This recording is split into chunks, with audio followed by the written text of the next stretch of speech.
नमस्कार प्यारे साथियों, आप सभी बच्चों का एक बार फिर से स्वागत है रुचि बिहार क्लासेस में। आज के क्लास में बिहार बोर्ड परीक्षा 2027 के लिए पॉलिटिकल साइंस का सबसे महत्वपूर्ण ऑब्जेक्टिव क्वेश्चन दिखाऊंगा, जो कि लगभग कई सालों से पूछा जाता है। ठीक है, और कई सालों से पूछा जा रहा है, इनका मतलब 2027 में भी पूछ सकता है। ठीक है, यही मेन पॉइंट है। जरा आप सभी मेरी बातों को ध्यान से सुनना, मैं आप सभी को थोड़ा सा डिटेल में बताता हूँ। ठीक है, देखो मैं ज्यादा कुछ नहीं बोलूंगा, जो बच्चे समझदार होंगे वो बच्चे समझ जाएंगे। ठीक है, देखो प्यारे साथियों, मैं आप सभी को थोड़ा सा लिख के समझाता हूँ, जरा आप सभी मेरी बातों को ध्यान से सुनना। ठीक है, देखो अगर आप चाहते हो कि हम पॉलिटिकल साइंस में 90% से ऊपर अंक लाएं, तो प्लीज आपसे रिक्वेस्ट है वीडियो को पूरा देखिएगा। ठीक है, देखो सबसे पहला प्रश्न क्या है, यहाँ देखो, भारतीय संविधान के किस अनुच्छेद के तहत आपातकाल को लगाया जाता है। क्वेश्चन को ध्यान से देखो, 2027 के लिए बहुत ही इंपॉर्टेंट है ये सभी क्वेश्चन मेरे भाई। ठीक है, वैसे इस चैनल पर जितने भी क्लास करवाए जाते हैं सभी क्लास में इंपॉर्टेंट क्वेश्चन ही दिखाया जाता है। ठीक है, भारतीय संविधान के किस अनुच्छेद के तहत आपातकाल को लगाया जाता है। अब बहुत सारे बच्चे के मन में ये क्वेश्चन होगा कि आपातकाल आखिर क्या होता है। ठीक है, तो देखो हमारे भारत देश के ऊपर जब संकट आते हैं किसी भी तरह का, तो इनका उपयोग किया जाता है। ठीक है, बस छोटा सा पॉइंट है, याद रखना आप सभी। ठीक है, भारतीय संविधान के किस अनुच्छेद के तहत आपातकाल को लगाया जाता है, तो आप सभी को याद रखना है अनुच्छेद 352 के तहत, है ना। भारतीय संविधान के किस अनुच्छेद के तहत, अनुच्छेद 352 के तहत आपातकाल को लगाया जाता है। किनके द्वारा, तो राष्ट्रपति के द्वारा। यहाँ देखो, देश की सुरक्षा के लिए राष्ट्रपति के द्वारा इनका उपयोग किया जाता है ना। याद रखिएगा आप सभी, बहुत ही इंपॉर्टेंट है मेरे भाई। और 2027 में आप सभी को चांस है, 99% चांस है ये सभी क्वेश्चन आप सभी को पूछ सकता है। ठीक है, क्योंकि लगभग कई सालों से ये सभी क्वेश्चन पूछा जाता है ना। याद रखिएगा, किस क्या लिखा हुआ है, भारतीय संविधान के किस अनुच्छेद के तहत, अनुच्छेद 352 के तहत आपातकाल को लगाया जाता है राष्ट्रपति के द्वारा। ठीक है, चलिए, और कितने बच्चे को मालूम है कि 2026 में वर्तमान में, ठीक है, यानी कि वर्तमान में 2026 में भारत के वर्तमान राष्ट्रपति कौन है, बस मेरे को कमेंट कर देना। ठीक है, और देखो 2 नंबर में क्या क्वेश्चन है, योजना आयोग को भंग करके कौन सा आयोग बनाया गया। 2015 में मेरे भाई, 2015 में नरेंद्र मोदी इसको इस नाम को हटा करके नीति आयोग को रखा था। ठीक है, यहाँ देखो, योजना आयोग को भंग करके कौन सा आयोग बनाया गया, तो ऑप्शन नंबर ए यहाँ पर राइट आंसर है, नीति आयोग होगा। ठीक है, 2015 में मोदी सरकार ने इसका नाम बदल करके बस नीति आयोग रख दिया था। ठीक है, चलिए 3 नंबर में, शिमला समझौते किन 2 देशों के बीच हुआ था। बहुत ही इंपॉर्टेंट है ये सभी क्वेश्चन, बहुत ही ज्यादा इंपॉर्टेंट। ठीक है, चलिए आप सभी वीडियो को लाइक कर देना, जितने बच्चे अभी तक वीडियो को लाइक नहीं किए हो। ठीक है, क्योंकि आप सभी का एक लाइक मुझे मोटिवेट करता है कि मैं आप सभी के लिए अगला वीडियो बना सकूं। ठीक है, शिमला समझौता किन 2 देशों के बीच हुआ था। कई सालों से ये सभी क्वेश्चन पूछा जाता है, और 2026 में भी ये क्वेश्चन आपको पूछ सकता है। ठीक है, और एक सबसे इंपॉर्टेंट बात मैं आप सभी को बोलना भूल गया था, अगर आप सभी को कहीं पर भी कंफ्यूजन होता है, किसी भी तरह का डाउट होता है, तो मेरे भाई आप सभी पूछा करो मेरे भाई। ठीक है, पूछा करो। अगर आप सभी को सब्जेक्टिव क्वेश्चन से रिलेटेड कुछ भी क्वेश्चन पूछना है, तो आप हमें इंस्टाग्राम पे पूछ सकते हो। ज़्यादा जानकारी के लिए आप हमें इंस्टाग्राम पे पूछ सकते हो। इंस्टाग्राम का लिंक कहाँ मिलेगा, डिस्क्रिप्शन में मिलेगा, चेक कर लेना। और वीडियो का PDF यानी कि क्वेश्चन पाने के लिए, ठीक है, VBI क्वेश्चन पाने के लिए, उनका PDF पाने के लिए आप सभी टेलीग्राम को ज्वाइन कर सकते हो। सब कुछ का लिंक डिस्क्रिप्शन में मिल जाएगा। ठीक है, आप सभी एक बार डिस्क्रिप्शन को जाकर के जरूर खोलिएगा। ठीक है, शिमला समझौता किन 2 देशों के बीच हुआ था, भारत और चीन के बीच, भारत और पाकिस्तान के बीच, भारत और नेपाल के बीच, या फिर भारत और बांग्लादेश के बीच। कितने बच्चे को मालूम है। देखो जिस भी क्वेश्चन का उत्तर आपको मालूम हो कमेंट करते रहिएगा। ठीक है, देखो 3 का सही जवाब है ऑप्शन नंबर बी, भारत और पाकिस्तान के बीच। शिमला समझौता किन 2 देशों के बीच हुआ था, भारत और पाकिस्तान के बीच हुआ था। ठीक है, 4 नंबर में, सोवियत संघ का विघटन किस वर्ष हुआ था। सोवियत संघ का विघटन जो है वो किस वर्ष हुआ था, तो आपसे भी याद रखिएगा 1991 में हुआ था। ठीक है, 1991 में याद रखिएगा। अब देखिएगा 5 नंबर में, जय जवान जय किसान का नारा किसने दिया था। बहुत सारे बच्चे को इस क्वेश्चन का सही जवाब नहीं मालूम है ना। जय जवान जय किसान का नारा किसने दिया था, बताओ कितने बच्चे को मालूम है। नहीं मालूम है तो आपसे भी याद रखिएगा, लाल बहादुर शास्त्री ने दिया था, है ना। ऑप्शन नंबर सी, जय जवान जय किसान का नारा लाल बहादुर शास्त्री ने दिया था। 6 नंबर में, सार्क का मुख्यालय कहाँ पर है। ठीक है, ये क्वेश्चन जो है ना हिस्ट्री में भी ये क्वेश्चन पूछता है आप सभी को, लेकिन याद रखना पड़ेगा। सार्क का मुख्यालय कहाँ पर है, काठमांडू में होगा, है ना। ऑप्शन नंबर सी, 6 का सही जवाब ऑप्शन नंबर सी होगा। 7 नंबर में, भारत में पहली बार गैर कांग्रेसी सरकार कब बनी थी। भारत में पहली बार गैर कांग्रेसी सरकार कब बनी थी, तो बताओ कहाँ गया मेरे भाई। या देखो 7 का सही जवाब है ऑप्शन नंबर बी, 1977 में। ठीक है, 1977 में, 1977 में भारत में पहली बार गैर कांग्रेसी सरकार कब बनी थी, 1977 में। ठीक है, 8 नंबर में, संयुक्त राष्ट्र संघ यानी कि जिनको हम सभी शॉर्ट में UNO जानते हैं, UNO के द्वारा की स्थापना कब हुई थी। ठीक है, संयुक्त राष्ट्र संघ UNO की स्थापना कब हुई थी। संयुक्त राष्ट्र संघ को ही UNO शॉर्ट में इंग्लिश में बोला जाता है। ठीक है, भारत ऐसे समझो आपसे भी, UNO की स्थापना कब हुई थी बताओ। देखो आपसे भी याद रखेगा 1945 में हुई थी। ठीक है, option number be perfect answer है। 9 नंबर में, चिपको आंदोलन के मुख्य नेता कौन थे। चिपको आंदोलन के मुख्य नेता कौन थे। सुंदरलाल बहुगुणा, जी हाँ, ऑप्शन नंबर बी यहाँ पर परफेक्ट आंसर हो जाएंगे। चिपको आंदोलन के मुख्य नेता कौन थे? सुंदरलाल बहुगुणा, ठीक है। 9 का सही जवाब ऑप्शन नंबर बी होगा। 10 नंबर में वर्तमान में भारत में कुल कितने केंद्र शासित प्रदेश है? बहुत ही इंपॉर्टेंट है, लेकिन 8 क्लास के बच्चे को भी, जो बच्चे तेज होते हैं पढ़ने में, जिनका दिमाग बहुत तेज होता है, उसको शायद मालूम होगा। भारत में अभी वर्तमान में 2024 में कुल कितने राज्य हैं, कुल कितने केंद्र शासित प्रदेश हैं हमारे भारत देश में? देखो आप सभी को याद रखना है, 28 राज्य और 8 केंद्र शासित प्रदेश है, ठीक है। Option number A, sorry option number B यहाँ पर सही आंसर है। वर्तमान में भारत में कुल कितने केंद्र शासित प्रदेश हैं? ऑप्शन नंबर बी सही आंसर है, ठीक है, याद रखिएगा। द्वितीय पंचवर्षीय योजना का कार्यकाल क्या था? द्वितीय पंचवर्षीय योजना का कार्यकाल क्या था? तो देखो 11 का सही जवाब है ऑप्शन नंबर बी, 1956 से लेकर के 1961 के बीच का था, ठीक है। ऑप्शन नंबर बी यहाँ पर सही आंसर है। मेरे को पेन का कलर चेंज करने दो, ठीक है। कौन सा कलर ले लूं? व्हाइट कलर ले लेता हूं। द्वितीय पंचवर्षीय योजना का कार्यकाल था 1956 से लेकर के 1961 के बीच, ठीक है, याद रखिएगा। मंडल आयोग की सिफारिशों को किस प्रधानमंत्री ने लागू किया? मंडल आयोग की सिफारिशों को किस प्रधानमंत्री ने लागू किया? बताओ। देखो option number B, V P Singh. V P Singh का पूरा नाम है विश्वनाथ प्रताप सिंह, है ना। ऑप्शन नंबर बी यहाँ पर सही आंसर है। 13 नंबर में एमनेस्टी इंटरनेशनल का संबंध किससे है? एमनेस्टी इंटरनेशनल का संबंध जो है मानवाधिकारों से है, ठीक है। ऑप्शन नंबर बी यहाँ पर सही आंसर हो जाएंगे। 13 का सही जवाब ऑप्शन नंबर बी। ध्यान से देखो और याद कर लो, हो सके तो कॉपी में आपसे भी नोट कर लेना जिस क्वेश्चन का उत्तर आपको नहीं मालूम हो, ठीक है। 14 नंबर में कांग्रेस का विभाजन किस वर्ष हुआ था? कांग्रेस का विभाजन किस वर्ष हुआ था, यानी कि बंटवारा कब हुआ था? तो देखो 14 का सही आंसर ऑप्शन नंबर सी, 1969 में, ठीक है। कांग्रेस का विभाजन किस वर्ष हुआ था? 1969 में हुआ था, ठीक है। याद करते जाओ मेरे भाई, मैं आपसे रिक्वेस्ट कर रहा हूं, याद करते जाओ आपसे भी, ठीक है। भारत के प्रथम उपराष्ट्रपति कौन थे? भारत के प्रथम उपराष्ट्रपति कौन थे? बताओ मेरे भाई। भारत के प्रथम उपराष्ट्रपति थे डॉक्टर एस राधाकृष्ण, ठीक है। चलिए, संपूर्ण क्रांति का आह्वान किसने दिया था, यानी कि संपूर्ण क्रांति का नारा किसने दिया था? तो ये तो सबको मालूम है, हिंदी में भी है, जयप्रकाश नारायण ने दिया था। ऑप्शन नंबर बी यहाँ पर सही हो जाएंगे, ठीक है। चलिए, आप सभी वीडियो को लाइक करना मत भूलिएगा और दोस्तों के साथ क्लास को शेयर करना मत भूलिएगा, ठीक है, बहुत ही इंपॉर्टेंट है ये सभी बातें। सुरक्षा परिषद, बताओ सुरक्षा परिषद में कितने अस्थायी सदस्य होते हैं? सुरक्षा परिषद में कितने अस्थायी सदस्य होते हैं? बताओ, 10, 15, 7 या फिर 5? सुरक्षा परिषद में कुल कितने अस्थायी सदस्य होते हैं? अस्थायी सदस्य। क्वेश्चन को ध्यान से देखो, क्वेश्चन को ध्यान से देखो, हाथ जोड़ रहा हूं मेरे भाई, ठीक है। तो देखो 17 का सही जवाब होगा मेरे भाई, 17 का सही जवाब ऑप्शन नंबर डी, 5 सदस्य होते हैं, ठीक है। ऑप्शन नंबर डी यहाँ पर सही आंसर है, ठीक है। आप सभी को 16 नंबर का प्रश्न याद हो गया। संपूर्ण क्रांति का आह्वान किसने दिया था? तो जयप्रकाश नारायण ने दिया था। और 17 नंबर में सुरक्षा परिषद में कितने अस्थायी सदस्य होते हैं? तो 5 होते हैं, ठीक है। यहाँ देखो क्या लिखा हुआ है, इन्हें वीटो पावर प्राप्त है, जैसे रूस, अमेरिका, रूस, चीन, फ्रांस और ब्रिटेन, यही है। सुरक्षा परिषद में कुल कितने अस्थायी सदस्य हैं? तो 5 है। कौन कौन सब है? अमेरिका है, रूस है, चीन है, फ्रांस है और ब्रिटेन है, ठीक है। चलिए, भारत में हरित क्रांति के जनक किन्हें माने जाते हैं? ठीक है, यही क्वेश्चन है। भारत में हरित क्रांति के जनक कौन माने जाते हैं? यही क्वेश्चन है, बताओ।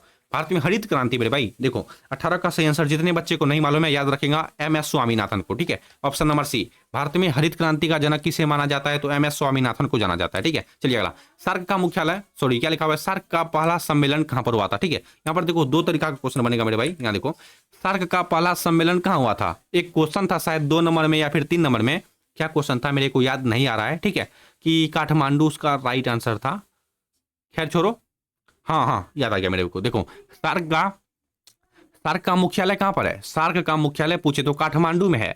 अगर ये पूछे सार्क का पहला सम्मेलन कहां पर हुआ था, तो यहां पर बहुत बच्चे फंस जाएंगे, लेकिन मैं बताऊंगा मेरे भाई, ठीक है, लेकिन मैं बताऊंगा, ठीक है। देखो 19 का सही जवाब होगा ऑप्शन नंबर ए, ढाका में, ठीक है। सार्क का पहला सम्मेलन हुआ था ढाका में और इसका मुख्यालय कहां पर है? तो काठमांडू में है, ठीक है, याद रखिएगा।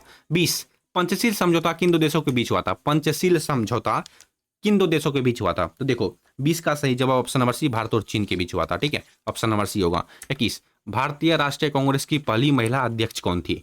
भारतीय राष्ट्रीय कांग्रेस की पहली महिला अध्यक्ष कौन थी? एनी बेसेंट, बताओ क्या होगा, मेरे को नहीं मालूम है, बताओ। नहीं मालूम है तो याद रखिएगा एनी बेसेंट ही होगा, ठीक है, ऑप्शन नंबर बी होगा। 22 नंबर में सूचना का अधिकार, जिसे हम सभी शॉर्ट में RTI के नाम से जानते हैं, ठीक है, सूचना का अधिकार कानून किस वर्ष लागू हुआ? तो याद रखना 2005 में हुआ था, ठीक है, ऑप्शन नंबर डी। 22 का सही जवाब ऑप्शन नंबर डी होगा, ठीक है। 23 नंबर में देखिएगा क्या क्वेश्चन है, यूरोपीय संघ की मुद्रा क्या है? यूरो, ठीक है, ऑप्शन नंबर सी यहाँ पर यूरो होगा। 24, ऑपरेशन डेजर्ट स्टॉर्म किससे संबंधित था? ऑपरेशन डेजर्ट स्टॉर्म किससे संबंधित था? तो 24 का सही आंसर है ऑप्शन नंबर ए, प्रथम खाड़ी युद्ध से संबंधित था, ठीक है, ऑप्शन नंबर ए राइट आंसर है। 25 नंबर में गुटनिरपेक्ष आंदोलन का प्रथम शिखर सम्मेलन कहां पर हुआ था? गुटनिरपेक्ष आंदोलन का प्रथम शिखर सम्मेलन जो है वो कहाँ पर हुआ था? नई दिल्ली में, काहिरा में, वांडुंग में, बेलग्रेड में? बताओ, मालूम है तो बता दो, नहीं तो मैं बता दूंगा, ठीक है। गुटनिरपेक्ष आंदोलन का प्रथम शिखर सम्मेलन कहाँ पर हुआ था? तो 25 का सही आंसर आपको याद रखना पड़ेगा, बेलग्रेड में हुआ था, ठीक है। Option number D. अब बताओ मेरे को, अभी तक हम सभी क्वेश्चन नंबर 1 से लेकर के 25 तक पढ़ चुके हैं, और कितने बच्चे को 1 नंबर से लेकर के 25 नंबर तक का क्वेश्चन याद हो गया है? ठीक है, जरा मेरे को कमेंट करके बताओ आपसे भी, मैं देखना चाहता हूँ कितने बच्चे को क्वेश्चन नंबर 1 से लेकर के 25 तक याद हो गया है, ठीक है। एकदम ईमानदारी पूर्वक बताना। और कितने बच्चे को 1 नंबर, कितने बच्चे का 1 नंबर से लेकर के 25 नंबर तक में लगभग 20 क्वेश्चन भी सही हो चुका है, 20 क्वेश्चन भी, तो समझ लो वो बच्चे बिल्कुल अच्छे से अच्छी तरीका से पढ़ाई कर रहे हैं, ठीक है। बस आप सभी क्वेश्चन को मेरे भाई ध्यान से देखते जाओ। समय देखो, समय ज़्यादा नहीं है समय, ठीक है, लगभग 8-9 महीने का समय है। 8-9 महीने में आपको पूरा सिलेबस कंप्लीट करना है ना। थोड़ा सा दिक्कत पढ़ लेना मेरे भाई, नहीं तो बाद में पछताओगे, ठीक है। 26, भारत और चीन के बीच किस वर्ष युद्ध हुआ था? भारत और चीन के बीच युद्ध हुआ था 1962 में, है ना। ऑप्शन नंबर सी होगा, 1962 में हुआ था, ठीक है। 27, सूचना का अधिकार। अगर आप 2028 में एग्जाम देने वाले हो तो भी इस वीडियो को जरूर देखना, ठीक है। जितने बच्चे 2028 में एग्जाम देंगे, अगर आपके अगल बगल में है तो उनके पास क्लास को शेयर जरूर करना और उनको बोलना जरूर वीडियो देखो, ठीक है। सूचना का अधिकार आंदोलन की शुरुआत किस राज्य से हुई थी? सूचना का अधिकार आंदोलन की शुरुआत किस राज्य से हुई थी? तो 27 का सही जवाब ऑप्शन नंबर बी, राजस्थान से हुई थी, ठीक है। ऑप्शन नंबर बी 27 का होगा। 28 नंबर में, जनता पार्टी के शासनकाल में भारत के प्रधानमंत्री कौन थे? जनता पार्टी के शासनकाल में भारत के प्रधानमंत्री कौन थे? देखो option number C, Morarji Desai होगा, ठीक है। 29, ब्रेजनेव सिद्धांत किस देश की राजनीति से संबंधित था? ब्रेजनेव सिद्धांत किस देश की राजनीति से संबंधित था? तो देखो 29 का सही जवाब ऑप्शन नंबर डी, सोवियत संघ होगा, ठीक है। ऑप्शन नंबर डी बिल्कुल परफेक्ट आंसर है। 30 नंबर में, विश्व महिला दिवस कब मनाया जाता है? प्रत्येक साल विश्व महिला दिवस मेरे भाई क्या 5 जून या फिर क्या? अगर मालूम है तो बताओ। 8 मार्च को मनाया जाता है, ठीक है, याद रखिएगा। विश्व महिला दिवस प्रत्येक साल 8 मार्च को ही मनाया जाता है, ठीक है। भारतीय राष्ट्रीय कांग्रेस की स्थापना कब हुई थी? प्रश्न है, भारतीय राष्ट्रीय कांग्रेस की स्थापना, ठीक है, भारतीय राष्ट्रीय कांग्रेस की स्थापना कब हुई थी? तो 31 का सही आंसर ऑप्शन नंबर सी, 1885 में, ठीक है। याद करते जाओ, सभी क्वेश्चन का 100% राइट आंसर मैं बता रहा हूं, ठीक है। किसी से भी पूछ लेना, आपसे भी। यहाँ देखो क्या लिखा हुआ है, इसकी स्थापना एओ ह्यूम ने की थी और पहला अधिवेशन मुंबई में हुआ था। यहाँ देखो, भारतीय राष्ट्रीय कांग्रेस की स्थापना कब हुई थी? मैंने आप सभी को बता दिया 1885 में। और इसकी स्थापना किसने की थी? एओ ह्यूम ने की थी, जिनका पहला अधिवेशन कहाँ पर हुआ था? तो मुंबई में हुआ था, है ना। याद रखना पड़ेगा इन सभी बातों को मेरे भाई, ठीक है। चलिए 32 नंबर में, किस देश ने भारत पर आक्रमण कर पंचशील का उल्लंघन किया था? तो चीन ने मेरे भाई, ठीक है। चीन ने, प्रत्येक साल ये क्वेश्चन पूछा ही जाता है, 2026 में भी पूछा था। गरीबी हटाओ का नारा किस प्रधानमंत्री ने दिया था? गरीबी हटाओ का नारा किस प्रधानमंत्री ने दिया था, बताओ। तो देखो आपसे भी याद रखना, इंदिरा गांधी ने दिया था, ठीक है। आप सभी को यह भी याद रखना है, इंदिरा गांधी जी एक प्रधानमंत्री भी थे एक समय में, ठीक है। ऑप्शन नंबर बी यहाँ पर सही आंसर हो जाएंगे। संयुक्त राष्ट्र संघ के वर्तमान महासचिव कौन है? अभी संयुक्त राष्ट्र संघ के वर्तमान महासचिव कौन है, यही क्वेश्चन है। तो देखो 34 का सही आंसर है एमनेस्टी गुटेरेस, एंटोनियो, या फिर आप सभी को एग्जाम में देगा एंटोनियो या फिर एंटोनियो, बात एक ही होगा, जो ऑप्शन में दिखाई दे ठीक मारना है आपको, ठीक है। ऑप्शन नंबर सी होगा। चलिए, क्यूबा मिसाइल संकट किस वर्ष उत्पन्न हुआ था? 35 का सही आंसर ऑप्शन नंबर बी, 1962 में हुआ था, ठीक है। ऑप्शन नंबर बी सही आंसर होगा। चलिए, परमाणु अप्रसार संधि पर किस देश ने हस्ताक्षर नहीं किए थे? परमाणु अप्रसार संधि पर किस देश ने हस्ताक्षर नहीं किए? हमारे भारत देश ने हस्ताक्षर नहीं किया था, ऑप्शन नंबर सी होगा, ठीक है। चलिए अगला क्वेश्चन, भारत में योजना आयोग के अध्यक्ष कौन होते हैं? भारत में योजना आयोग के अध्यक्ष कौन होते हैं? राष्ट्रपति, वित्त मंत्री, प्रधानमंत्री या फिर उपराष्ट्रपति? तो प्रधानमंत्री होते हैं, ठीक है। ऑप्शन नंबर सी। 37 और 36 का सही जवाब ऑप्शन नंबर सी होगा, ठीक है। चलिए, सार्क थेरेपी को कब अपनाया गया? सार्क थेरेपी को कब अपनाया गया? तो 38 का सही आंसर ऑप्शन नंबर बी, 1990 में, है ना। याद करते जाओ, बार बार बोल रहा हूँ, याद करते जाओ, समय बहुत कम है। विश्व मानवाधिकार दिवस तो 10 दिसंबर होगा, ऑप्शन नंबर सी। विश्व मानवाधिकार दिवस 10 दिसंबर को, महिला दिवस 8 मार्च को, याद रखिएगा, ठीक है। बांग्लादेश का उदयन कब हुआ? बांग्लादेश का उदयन कब हुआ, बताओ। तो देखो ऑप्शन नंबर सी, 1971 में, ठीक है। 1971 में हुआ था। बांग्लादेश का उदयन कब हुआ था? 1971 में हुआ था, ठीक है। बर्लिन की दीवार का गिराना किसका प्रतीक था? बर्लिन का दीवार का गिरना, सॉरी क्वेश्चन लिखा हुआ है, बर्लिन की दीवार का गिरना किसका प्रतीक था, यही क्वेश्चन है, ठीक है। तो देखो याद रखिएगा आपसे भी, 41 का सही जवाब है ऑप्शन नंबर बी, शीत युद्ध का अंत होना, ठीक है। ऑप्शन नंबर बी यहाँ पर सही आंसर है। बर्लिन की दीवार का गिरना किसका प्रतीक था? शीत युद्ध का अंत, ठीक है। चलिए, अगर आप सभी को सब्जेक्टिव क्वेश्चन भी चाहिए तो कमेंट कर देना मेरे भाई, ठीक है। चलिए, वर्तमान में सुरक्षा परिषद के अस्थायी सदस्यों की संख्या कितनी थी? यहाँ पर क्वेश्चन है अस्थाई। अगर आप सभी को ये क्वेश्चन पूछ दे वर्तमान में सुरक्षा परिषद के अस्थायी सदस्यों की संख्या कितनी थी, तो आप सभी कंफ्यूज हो जाओगे, लेकिन मैं हूं तो कोई डर नहीं, ठीक है। वर्तमान में सुरक्षा परिषद के अस्थायी, यहाँ देखो पहले हिंट देखो आप सभी, देखो अस्थायी सदस्यों की संख्या 5 है, अस्थायी सदस्यों की, यहाँ देखो अस्थायी सदस्यों की संख्या 5 और अस्थायी सदस्यों की संख्या 10। समझ गए? तो यहाँ पर क्वेश्चन का सही जवाब ऑप्शन नंबर बी है ना। अगर पूछे अस्थायी सदस्य तो 5। आप सभी समझदार है, समझ गए होंगे। चिपको आंदोलन की शुरुआत किस राज्य से हुई थी? उत्तराखंड, ऑप्शन नंबर सी होगा, ठीक है। 44 नंबर में वर्षा संधि किस देश के नेतृत्व में बनी थी? वर्षा संधि किस देश के नेतृत्व में बनी थी? तो सोवियत संघ होगा या फिर कुछ और। अगर आपको मालूम है तो बताओ मेरे भाई। जी हाँ, ऑप्शन नंबर बी सही हो जाएगा, ठीक है। चलिए 45 भारत में संपूर्ण क्रांति का नारा, ये देखो ये भी क्वेश्चन पूछा, भारत में संपूर्ण क्रांति का नारा जयप्रकाश नारायण ने दिया था, ऑप्शन नंबर ए सही आंसर है। 46 नंबर में प्रथम गुटनिरपेक्ष सम्मेलन में कितने देश ने भाग लिया था? प्रथम गुटनिरपेक्ष सम्मेलन में कितने देशों ने भाग लिया था? 46 का सही आंसर कितने बच्चे को मालूम है कमेंट कर देना, नहीं मालूम है तो याद रखना 25 यानी कि 25। प्रथम गुटनिरपेक्ष सम्मेलन में कितने देशों ने भाग लिया था? 25 देशों ने भाग लिया था, ठीक है। लीटे किस देश का एक आतंकवादी उग्रवादी संगठन था?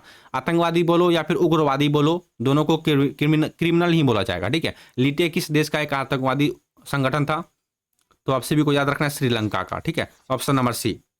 47 का सही जवाब ऑप्शन नंबर सी होगा, ठीक है। चलो, भारत और पाकिस्तान के बीच ताशकंद समझौता कब हुआ था? भारत और पाकिस्तान के बीच ताशकंद समझौता कब हुआ था?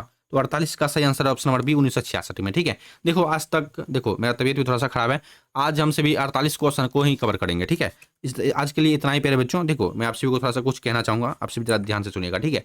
देखो 2027 आने में ज़्यादा समय नहीं लगेगा, ठीक है। बहुत सारे बच्चे सोच रहे होंगे अरे अभी मेरे पास 7, 8, 9 महीने का समय है, फिर कभी पढ़ेंगे, अभी छोड़ देते हैं, अभी कुछ खेल लेते हैं, फ्री फायर, BGM जो खेलना है खेल लेते हैं, ठीक है। देखो मेरा भाई आपसे एक छोटा सा रिक्वेस्ट है, ऐसा मत करो, ठीक है। समय आप सभी के पास ज़्यादा नहीं है, बस आप सभी तैयारी अच्छे से कर लो। अगर आप सभी अभी भी चाहते हो कि मेरा तैयारी अच्छे से हो जाए, 2027 आते तक मेरा तैयारी अच्छे से हो जाए, ठीक है, मेरा तैयारी अच्छे से हो जाए, तो आप सभी चैनल को सब्सक्राइब अभी तुरंत कर लो, क्योंकि रोजाना हर एक सब्जेक्ट का, प्रत्येक सब्जेक्ट का, यानी कि किसी ना किसी सब्जेक्ट का एक वीडियो आता ही आता है, ठीक है, जिन पे आप सभी को ऑब्जेक्टिव क्वेश्चन या फिर सब्जेक्टिव क्वेश्चन, ठीक है, दोनों में से कोई एक चीज़ देखने के लिए जरूर मिलता है, ठीक है। अगर आप सभी आर्ट्स स्ट्रीम से हो, अगर आप सभी चाहते हो कि हमारा 400 प्लस नंबर आए, तो आप सभी चैनल को सब्सक्राइब कर लो। मेरा टारगेट है कि 400 नंबर से ऊपर मैं आप सभी को दिलवा सकता हूं, ठीक है। लेकिन आप सभी को टोटल क्वेश्चन को देखना पड़ेगा, अच्छे से देखना पड़ेगा, ठीक है। फिलहाल के लिए आप सभी आगे समझदार है। फिलहाल के लिए हम सभी मिलते हैं अगले वाले वीडियो में, तब तक के लिए जय हिंद, जय भारत।